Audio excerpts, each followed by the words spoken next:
আপনারা সকলেই জানেন যে মুম্বাইতে যে শিল্প সম্মেলন হয়েছিল তাতে আমাদের রাজ্যের প্রিয় মুখ্যমন্ত্রী মমতা বন্দ্যোপাধ্যায় তিনি অনেক কিছুর মধ্যে একটি ঘোষণা করেছিলেন যে অনিল আম্বানি কোম্পানি রিলায়েন্স সিমেন্টের এই প্রকল্পের জন্য তারা যে আমাদের রাজ্যে আবেদন জানিয়েছিল তা সেই দিনে তিনি জমি তাদের হাতে তুলে দিতে চান, যত শীঘ্র সম্ভব তারা এই কাজ করতে পারে। আজকে আমাদের অফিসে WBIDC-তে সুমিতবাবু এসছেন, ভাইস চেয়ারম্যান, তার হাতেই মাননীয় মুখ্যমন্ত্রী 30 তারিখে যে চিঠি দিতে চেয়েছিলেন সেই চিঠিটি তার হাতে তুলে দেন। এখানে 100 একর জমি রঘুনাথপুরের আমাদের হাতে ছিল, আমরা 100 একর জমি দিয়েছি, 600 কোটি টাকার ইনভেস্টমেন্ট, 3 মিলিয়ন টন ক্যাপাসিটি এবং প্রায় ডাইরেক্ট ইনডাইরেক্ট মিলিয়ে 1000 জনের কর্মসংস্থান হবে। আমি রিলায়েন্স সিমেন্টের হয়ে কাজ করি। আমি এক্ষুনি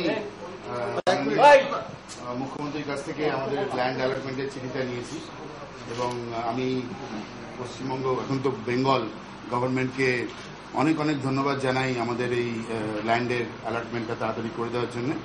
এবং আমরা এইখানে গভর্নমেন্টের সঙ্গে কাজ গত যে কমাস ধরে কাজ করছি এই প্রজেক্টের জন্য, তাতে আমি ব্যক্তিগতভাবে চ্যাটার্জি সাহেবের, ওনার ডিপার্টমেন্টের সকলের এবং পুরো গভর্নমেন্টের স্পিড এবং ট্রান্সপারেন্ট ওয়েতে কাজ করার যে অভিজ্ঞতা, কাজ দেখার যে অভিজ্ঞতা আমার রয়েছে, তাতে আমি খুবই গর্বিত যে আমি পশ্চিমবঙ্গের নাগরিক, যদি এখন বম্বেতে থাকি। এবং এই কথা আমি মিস্টার চ্যাটার্জিকেও বলেছি, এক্ষুনি আমি ম্যাডামকেও বলেছি, CM-কেও বলেছি, এবং আমরা এই প্রজেক্টের কাজ যত তাড়াতাড়ি সম্ভব শুরু করার চেষ্টা করব। দেখুন, কাজ শুরু হতে হতে দেখুন, আমরা এখন নেক্সট স্টেপগুলো হচ্ছে এইরকম যে আমরা টাকা জমা দেবো, টাকা জমা দিয়ে তারপরে লিজ এগ্রিমেন্টটা সই করব, সেটা আমাদের কাছে অলরেডি আছে ড্রাফটটা। তারপরে আমরা ল্যান্ডের পজিশন নেব, তারপরে আমরা বাউন্ডারি ওয়াল বানাবো। আমরা অলরেডি পলিউশন বোর্ডে অ্যাপ্লাই করেছি, তাতে এনভায়রনমেন্টাল ইম্প্যাক্ট রিপোর্ট জমা পড়বে সামনের সপ্তাহে, এই যে ল্যান্ড অ্যালটমেন্ট হলো তার সুবাদে। তারপরে আমাদের জল এবং ইলেকট্রিসিটি এই দুটোর জন্য আমরা অ্যাপ্লাই অলরেডি করেছি, সিঙ্গেল উইন্ডোর ক্লিয়ারেন্সের জন্য অ্যাপ্লাই করেছি, সেগুলো নিয়ে আমরা টুকিটাকি কথাবার্তা বলবো, সেগুলো হয়ে যাবে আমি আশা করি তাড়াতাড়ি। তারপরে আমাদের কনস্ট্রাকশন শুরু হতে হতে, এই পুরো জিনিসগুলো হতে হতে 1 বছর লাগবে। তো 1 বছরের মধ্যে আমরা কনস্ট্রাকশনের কাজ ডেফিনেটলি শুরু করতে পারবো। জলটা আসবে পাঞ্চের ড্যাম থেকে।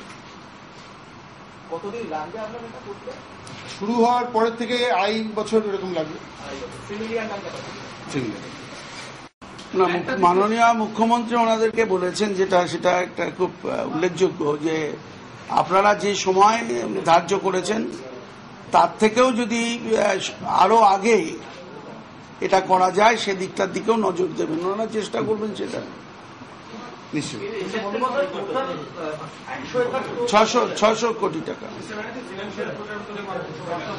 এটা ফিনান্সিয়াল প্রজেক্টটা খুব একটা বড় জিনিস নয়, কারণ এটা তো অত বড় প্রজেক্ট নয়। আমাদের বড় যে মানে যেখানে ধরুন আপনার ইন্টিগ্রেটেড সিমেন্ট প্ল্যান্ট তৈরি হয়, যেখানে লাইমস্টোন আছে, সেখানে যেমন বেশি টাকা লাগে, এখানে আমরা ইন্টারনাল অ্যাক্রুয়াল থেকেই করতে পারবো।